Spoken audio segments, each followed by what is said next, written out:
Hello, everybody. Welcome back to Storytime. I hope you enjoyed your snow. And before I forget, I want to remind you to tune in Tuesday at 10:30 or 11, 10:30 to watch Miss Carmen Long in her story times. And don't forget that we have a guest storyteller every Thursday at 10:30. So today we're going to start off our story time with Miss Jan Brett's. And this is a story out of her book titled Snowy Treasure. And this book is published by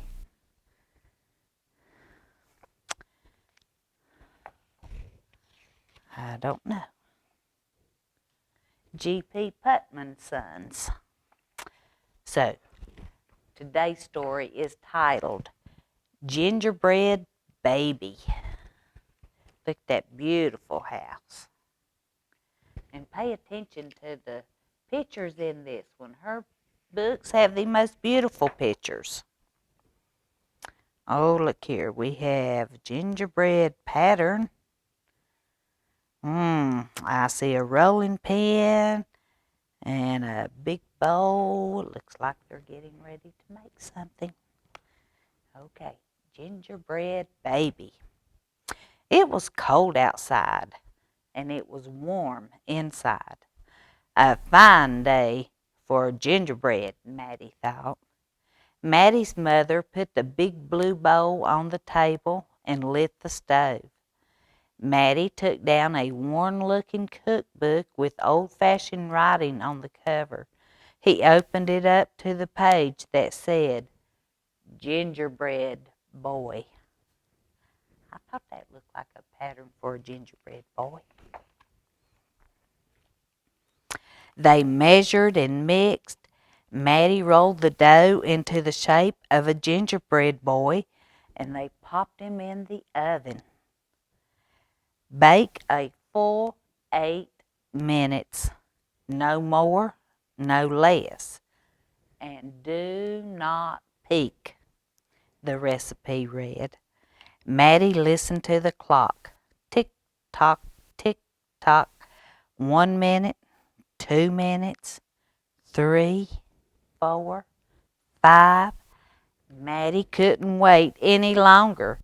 He opened the other oven door to take a peek. Uh-oh, what did it say not to do? No peeking.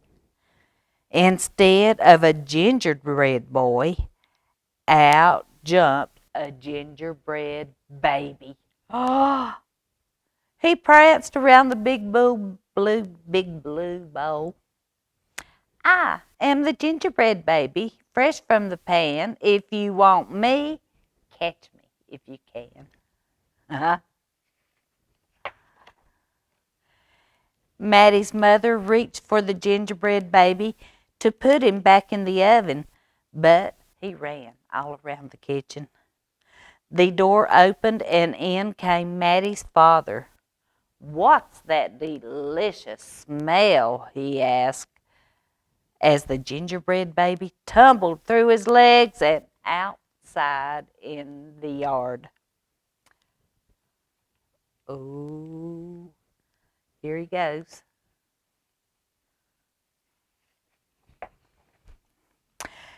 He ran by the tabby cat, and she twitched her tail and sprang at him. And they rumbled and tumbled, but the gingerbread baby came out on top. He ran toward the garden wall, and the dog caught a whiff of tasty ginger and sniffed along behind him. But the gingerbread baby was halfway up when the dog caught up. He barked and barked as the gingerbread baby climbed over the wall. Maddie was still inside. He heard his mother and father yelling. He heard a cat meowing and a dog barking, and he heard the gingerbread baby shouting, "Catch me if you can." Maddie opened up the worn-looking cookbook for the second time. Meanwhile, the gingerbread baby wheeled on down the path and into the barn. The goats looked up as he somersaulted across their backs. The last one tried to catch him, but the gingerbread baby was too fast. Martha and Madeline were standing by the well when the gingerbread baby stopped to take a drink. They looked at each other and they winked. Martha started to talk to him while Madeline tiptoed up behind him with the bucket. But they couldn't fool that gingerbread baby.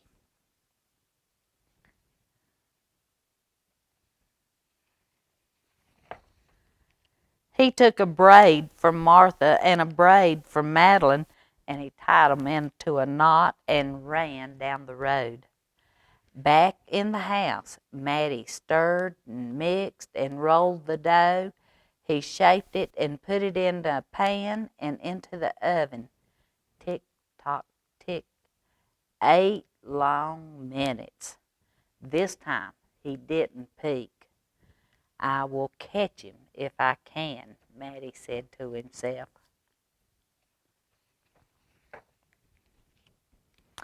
As he was bouncing along, the gingerbread baby saw a farm wagon just ahead. He jumped in and settled down for the ride next to a mama pig. The smell of gingerbread was too much for her. She tossed him high in the air and closed her eyes and opened her mouth. But the gingerbread baby twisted in the air and came down hard on her porky snout. I am the gingerbread baby, too quick for the mother and the father, too fast for the cat, the dog, and the goats, too clever for Martha and Madeline, and too smart for the mama pig. Who's left? Catch me if you can.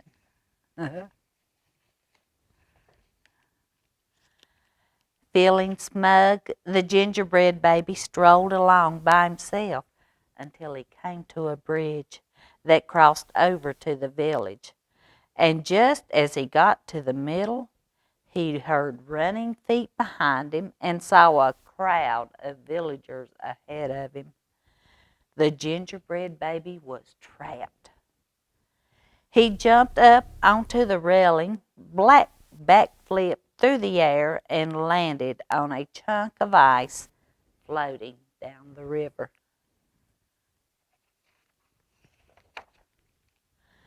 The ice bobbed along with the gingerbread baby dancing on top and singing in a loud voice. Look at me, and what do you see? The best gingerbread boy ever. Until his feet got cold and he jumped ashore. And who was watching from the trees? It was the fox. He crept up behind the gingerbread baby, ready to eat him up. But the fox couldn't help himself, and he licked his chops. Smack, smack. The gingerbread baby heard him and ran as fast as he could. And just when the fox was catching up, the gingerbread baby saw the milk and cheese man with his can of milk. The perfect hiding place, he thought. He lifted the lid and lowered himself inside. And he was so pleased that he sang at the top of his gingerbread voice. Ha ha hee hee, you'll never find me. I'm the gingerbread baby. Catch me if you can. Well, the milk and cheese man heard the gingerbread baby's voice. Who is meddling with my milk? He shouted and lifted the lid. But the gingerbread baby was ready. He jumped up and tweaked his nose.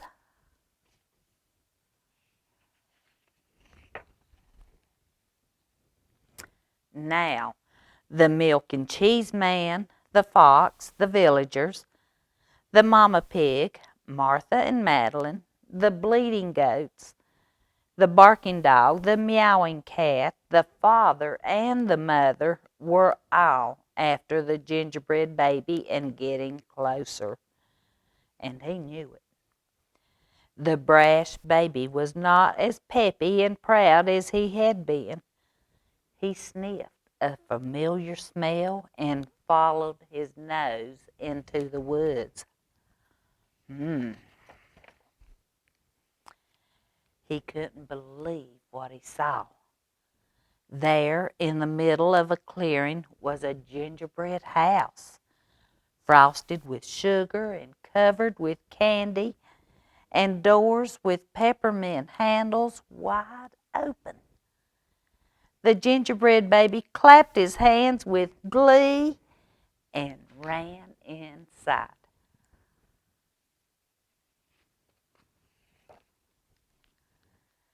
Well, in a tick-tock, everyone arrived in the clearing, but all they found were a few bits of frosting, a peppermint candy, and some crumbs. What happened to them? The father exclaimed, "The gingerbread baby has finally met his match." "I wonder who it was," the mother said. "Let's go home and tell Maddie."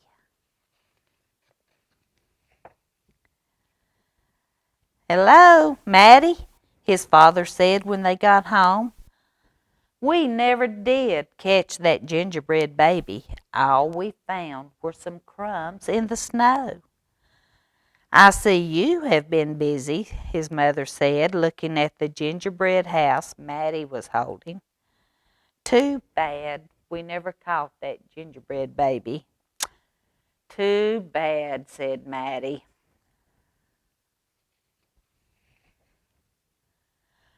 And only Maddie could hear the tiny voice from inside the gingerbread house. Oh, Maddie's the one that caught him. You ready to see? He says, "I'm the little gingerbread baby, lucky as can be, to be living in the house that Maddie made for me." And that's the story of The Gingerbread Baby by Jan Brett. Now, wasn't that a cute little story? Okay. This book here, The Snowy Treasure, has several stories inside, and Gingerbread Baby was only one. And we will be doing one more story out of that next week.